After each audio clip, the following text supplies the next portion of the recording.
Hi and welcome back to Stuff About Tutorials. In today's video, we're going to talk about on how to share your Instagram highlights. Maybe you wanted to share your Instagram highlights to your friends but you don't know how.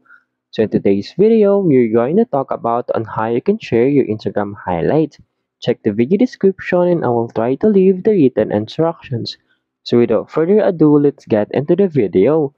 First you need to do is to open your Instagram application and log in with your Instagram account and you'll be directed into this Instagram homepage.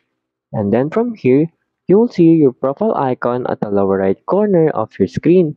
Simply tap on it and then once you are in your profile page, you will see your story highlights. Simply tap on your story highlights that you want to share. And then in here you will see the send button. Tap on it. And then in here, you'll see this share button. Simply tap on this share button.